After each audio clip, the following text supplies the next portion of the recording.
Video பார்க்குற எல்லோரும் வந்து லைக் பண்ணிவிட்டு பாருங்கள். இப்போ தான் நம்ம சேனலை ஃபஸ்ட் டைம் பார்க்குறீங்க அப்படின்னா சப்ஸ்கிரைப் பண்ணிக்கோங்க.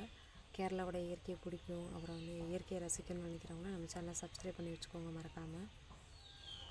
இன்றைக்கி வந்து நான் உங்களுக்கு வந்து மிளகு கொடி எப்படி இருக்கும் அப்படின்னு சொல்லி நான் வந்து காமிக்கிறேன் பாருங்கள்.